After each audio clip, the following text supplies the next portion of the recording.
Man of the match Barcelona versus Valencia, Fermin Lopez. UEFA dan FIFA marah dengan Presiden Barcelona Joan Laporta, hubungan memanas. Arsenal bidik Frenkie de Jong di bursa transfer musim dingin. Robert Lewandowski merasa dalam kondisi siap tempur.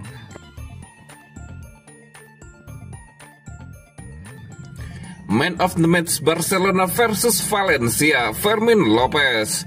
Barcelona memperlihatkan dominasi mutlak ketika menjamu Valencia pada pekan keempat La Liga 2025-2026. Bermain di Estadi Johan Cruyff, Senin 15 September dini hari waktu Indonesia Barat, Blaugrana menang telak dengan skor 6-0. Kemenangan besar ini semakin menegaskan superioritas Barcelona atas Losce. Hasil tersebut membuat Blaugrana terus menempel ketat Real Madrid di puncak klasemen dengan hanya terpaut 2 poin. Rekor impresif juga tercipta usai laga ini. Barcelona kini mencatat 11 kemenangan beruntun tanpa kekalahan atas Valencia di ajang La Liga, dengan rincian 9 kemenangan dan 2 kali hasil imbang. Catatan tersebut menjadi yang terbaik kedua dalam sejarah pertemuan keduanya. Dari 6 gol yang tercipta, sorotan utama tertuju pada Fermin Lopez. Gelandang muda berusia 22 tahun itu tampil gemilang dengan mencetak 2 gol. Berkat performa impresifnya, Fermin diganjar rating 9,2 dari Fotmob sekaligus dinobatkan sebagai Man of the Match. Meski Rapinya dan Robert Lewandowski juga sukses mencetak brace dari bangku cadangan, kontribusi Fermin Lopez terasa jauh lebih spesial. Fermin tidak hanya menyumbang 2 gol, tetapi juga terlibat aktif dalam setiap alur serangan Blaugrana. Intensitas serta kreativitasnya di lini tengah membuat permainan Blaugrana semakin dinamis. Statistiknya menjadi bukti nyata. Fermin mencatat dribble sukses sebanyak 3 kali, melepaskan 5 tembakan, serta menciptakan 2 peluang berbahaya bagi rekan setimnya. Sepanjang 90 menit, ia membukukan 74 sentuhan bola, dengan 8 diantaranya terjadi di dalam kotak penalti lawan.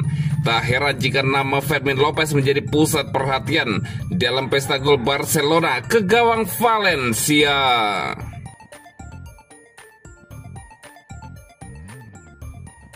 UEFA dan FIFA marah dengan Presiden Barcelona Joan Laporta, hubungan memanas. Menurut Sport, hubungan internasional Barcelona dengan FIFA dan UEFA saat ini berada dalam fase yang sangat tegang. Presiden klub Joan Laporta membuat jengkel Presiden FIFA Gianni Infantino dan Presiden UEFA Alexander Ceferin. Mereka berkomentar serta tindakannya baru-baru ini terkait sejumlah isu penting di tingkat tertinggi sepak bola dunia. Pernyataan Laporta mengenai Liga Super Eropa yang diposisikan sebagai alternatif Liga Champion, serta soal Piala Dunia antar klub FIFA menimbulkan ketidakpuasan. Laporta dan Barcelona bersama Real Madrid hingga kini belum sepenuhnya menjatuhkan diri pada proyek Liga Super yang terus menuai kemarahan UEFA. Ceferin juga mempermasalahkan rencana La Liga, Villarreal dan Barcelona yang ingin memindahkan pertandingan Liga musim 2025-2026 di Estadi de la Ceramica ke Miami. Kami tidak senang, namun sejauh yang kami periksa secara hukum, kami tidak memiliki banyak ruang gerak jika federasi setuju, dan kedua federasi juga menyetujuinya, ujar Ceferin awal bulan ini. Di sisi lain, pemimpin Barcelona turut melontarkan komentar soal Piala Dunia antar klub, di mana klub Katalan tidak terlibat. Hal ini tidak mendapat sambutan baik dari FIFA. Keluhan publik Laporta mengenai Inter Miami, klub Lionel Messi yang diberi win card untuk mengikuti turnamen di AS, sementara Barcelona yang juga gagal lolos ditinggalkan, semakin menambah ketidakpuasan dari kubu FIFA. Hingga kini, hubungan Barcelona dengan kedua badan sepak bola internasional tersebut masih jauh dari harmonis. Situasi ini perlu segera diselesaikan oleh Joan Laporta demi kebaikan Barcelona.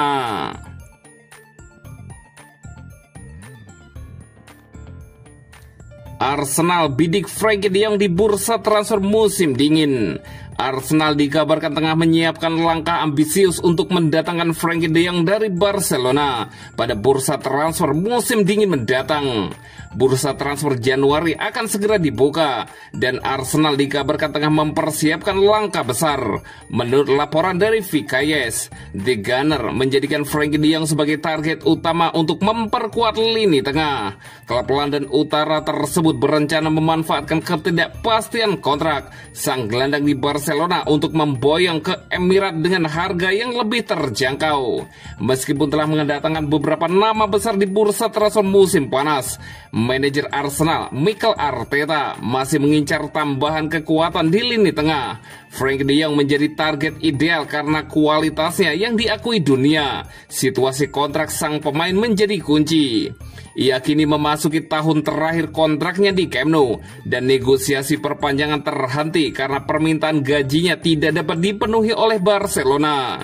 Kondisi ini membuat De Jong berpotensi dijual di Januari demi menghindari kepergiannya secara gratis pada akhir musim. Arsenal siap mengambil resiko untuk merekrut De Jong dengan harapan mendapatkan gelandang top ini dengan harga diskon. Mereka tidak sendiri dalam perburuan ini. Beberapa klub Premier League lainnya serta klub dari Arab Saudi juga menyatakan minat. Namun Arsenal memiliki keunggulan karena pemain asal Belanda itu bertekad untuk melanjutkan karirnya di level tertinggi Eropa. The Gunner juga siap membayar gaji yang signifikan, membuktikan keseriusan mereka dalam menguji kesepakatan dengan Barcelona.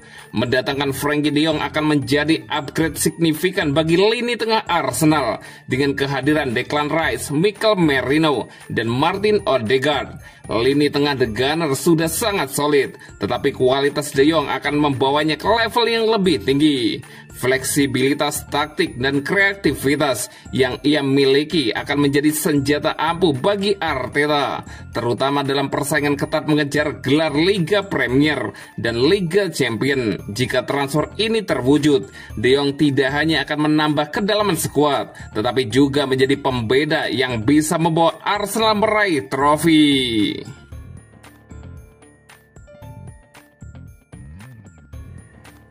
Robert Lewandowski merasa dalam kondisi siap tempur. Robert Lewandowski baru saja menginjak usia 37 tahun dengan kontraknya yang akan berakhir pada 2026. Ada keyakinan bahwa penyerang tengah veteran itu mungkin akan menjalani musim terakhirnya bersama Barcelona. Sang striker baru-baru ini diwawancarai oleh The Times, di mana ia membahas masa depannya, termasuk rekan setimnya di Barca, Lamine Yamal, dan hubungannya dengan talenta-talenta muda di Barcelona. Membahas masa depannya dan apa yang akan terjadi pada dirinya sendiri, Lewandowski mengatakan ia memiliki 2 atau 3 tahun lagi di level yang terbaik. Kapten Polandia itu menegaskan bahwa ia merasa bugar dan bugar, dan meskipun berusia 37 tahun, ia tidak merasa sedang mengalami penurunan. Saya merasa sangat kuat jika Anda melihat di atas kertas apa yang saya lakukan dalam sesi latihan. Tes fisik saya berada pada level yang sama dengan sebelumnya, ujar Lewandowski. Banyak orang membuat kesalahan tentang saya, bahwa di usia 37 tahun saya akan terpuruk. Namun saya tahu saya bisa berada di puncak, dan secara fisik saya tidak melihat atau merasa harus mengejar pemain muda. Justru sebaliknya, mereka yang harus mengejar saya, lanjut Lewandowski. Sepanjang karirnya, Lewandowski telah bermain dengan talenta-talenta muda papan atas, baik di Borussia Dortmund, Bayern Munich, maupun sekarang di Barcelona.